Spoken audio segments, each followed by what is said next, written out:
Hi everybody, it's a great time for a book. I have a very special book today. It's called The Quiltmakers Gift, and it's by Jeff Brumbeau and Gail Marcken. There was once a quilt maker who kept a house in the blue misty mountains up high. Even the oldest great-great-grandfather could not recall a time when she was not up there sewing away day after day. Here and there and wherever the sun warmed the earth, it was said she made the prettiest quilts anyone had ever seen.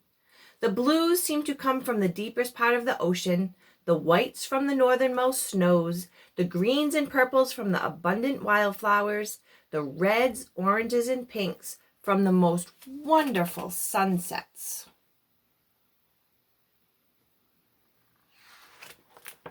Some said there was magic in her fingers. Some whispered that her needles and cloth were gifts of the bewitched, and still others said the quilts really fell to earth from the shoulders of passing angels. Many people climbed her mountain, pockets bursting with gold, hoping to buy one of the wonderful quilts, but the woman would not sell them. "I give my quilts to those who are poor or homeless," she told all who knocked on her door. "They are not for the rich."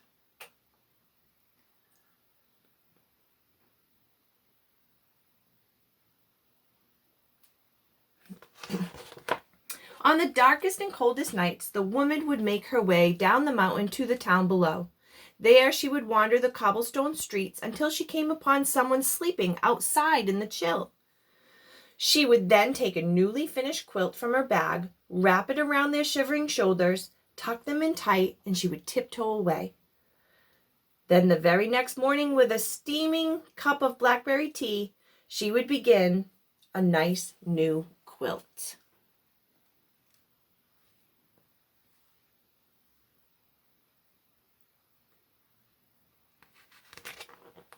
Now at this time there also lived a very powerful and greedy king who liked nothing better than to receive presents.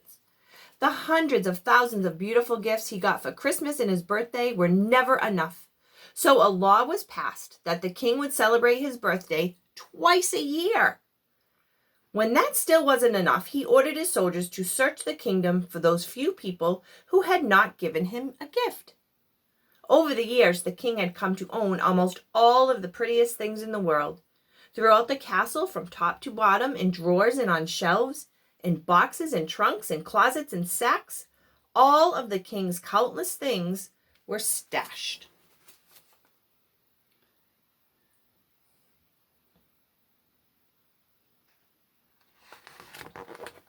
Things that shimmered and glittered and glowed, things whimsical and practical, things mysterious and magical, so many, many things that the king kept a list of all the lists of things that he owned.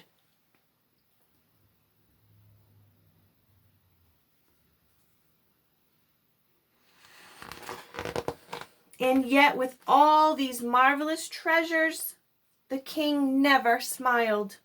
He was not happy at all. "Somewhere there must be one beautiful thing that will finally make me happy," he was often heard to say, "and I will have it." One day a soldier rushed into the palace with news about a magical quilt maker who lived in the mountains. The king stamped his foot. "And how is it that this person has never given me one of her quilts as a gift?" he demanded.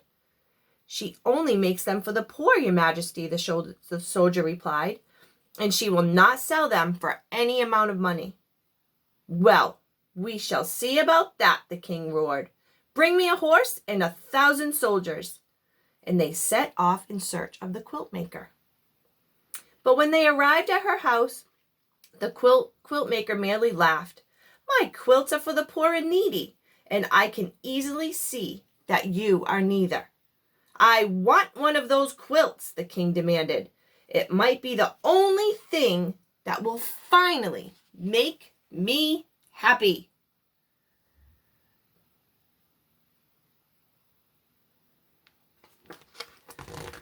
The woman thought for a moment. "Make presents of everything you own," she said, "and then I'll make a quilt for you. With each gift that you give, I'll sew in another piece. When at last all your things are gone, your quilt will be finished." "Give away all my wonderful treasures?" cried the king. "I don't give things away. I take them." And with that, he ordered his soldiers to seize the beautiful star quilt from the quiltmaker. But when they rushed upon her, she tossed the quilt out the window, and a great gust of wind carried it up far away.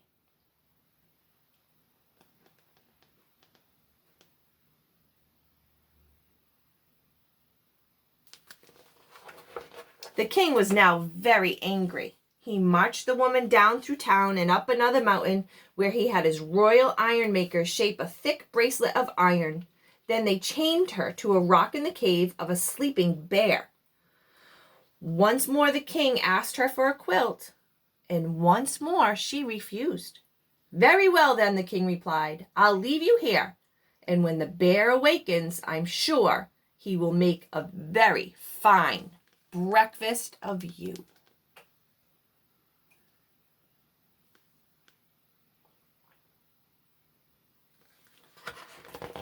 Later, when the bear's eyes opened and he saw the woman in his cave, he stood on his mighty hind legs and gave a roar that rattled her bones. She looked up at him, and sadly she shook her head. "It's no wonder you're so grouchy," the quiltmaker said. "You've nothing but rocks on which to rest your head at night. Bring me an armful of pine needles, and with my shawl I'll make you a great big pillow." And that is what she did. No one had ever been so kind to the bear before, so he broke the iron bracelet and asked her to spend the night.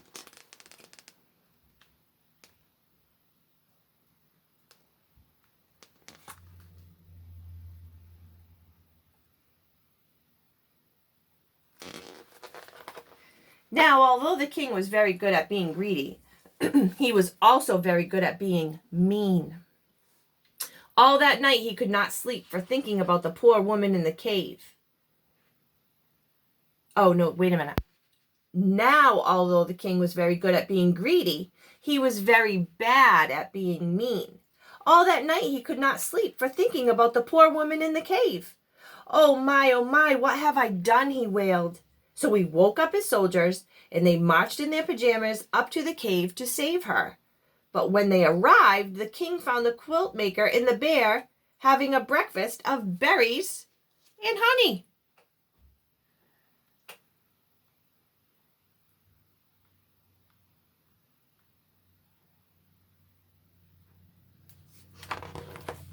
Now the king completely forgot about feeling sorry and became angry all over again. He ordered the royal island makers to build an island barely big enough for the woman to stand on her tippy toes. Once again the king asked her for a quilt, and once again she said no. "Very well," the king replied. "Tonight, when you're too tired to stand and lie down to sleep, you'll drown." And the king left her alone on the tiny island. Shortly after he left, the quiltmaker saw a sparrow flying across the great lake. A cold, fierce wind was blowing, and it did not look like the poor bird would make it to shore. The quiltmaker called to him, and he stopped to rest on her shoulder. The poor, tired sparrow was shivering, so the woman quickly made him a coat from scraps of her purple vest. When he was warmed and the wind had stopped, the bird flew off, but he was very grateful to the quiltmaker for what she had done. Soon the sky darkened as the air filled with a huge cloud of sparrows. Thousands of wings beating together, and they swooped down, lifted the woman in their little beaks, and they carried her safely to shore.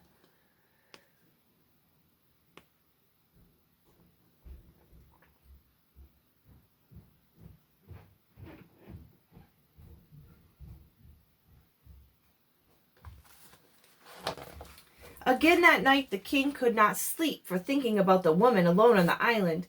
Oh my, what have I done?" he moaned.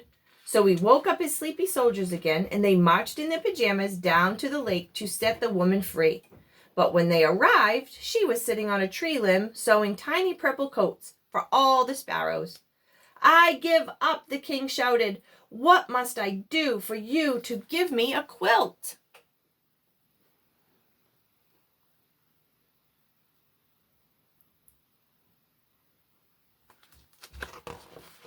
"As I said," the woman answered, "give away all of the things you own and I'll sew a quilt for you. And with each gift that you give, I'll add another piece of your quilt." "I can't do that," cried the king. "I love all of my wonderful, beautiful things." "But if they don't make you happy," the woman replied, "what good are they?" "That's true," the king sighed. And he thought about what she had said for a long, long time. So long that weeks went by. "Oh, all right," he finally muttered. "If I must give away my treasures, then I must."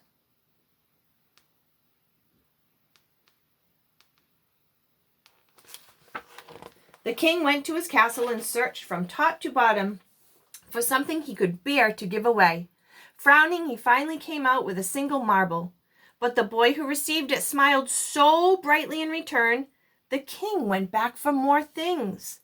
Eventually, he brought out a pile of velvet coats and went about the town giving them to people dressed only in rags. All were so pleased that they marched up and down the street in a grand parade. Still, the king did not smile.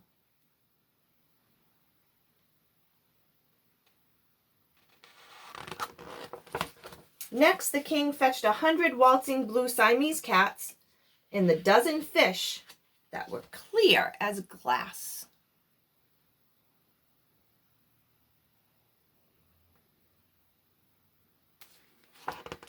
Then the king ordered his merry-go-round with the real horses to be brought out. Children cried with delight and cartwheeled around him. And just the smallest of smiles began to show on the king's face.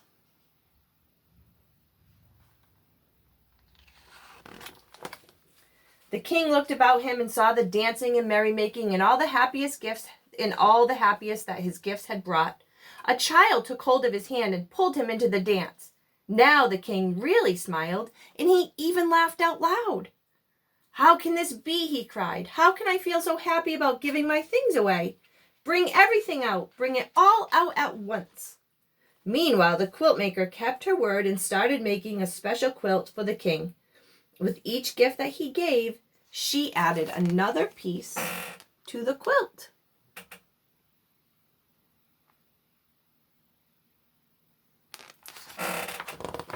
So the king kept on giving and giving, and when at last there was no one left in town who had not received something, the king decided to go out into the world and find others who might be in need of things.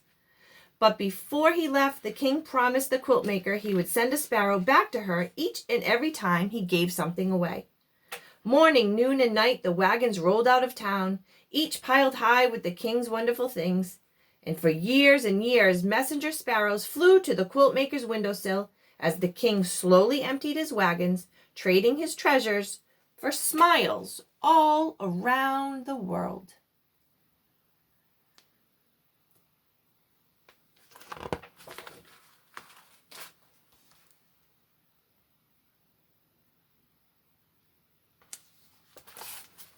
And that, my friends, is the end.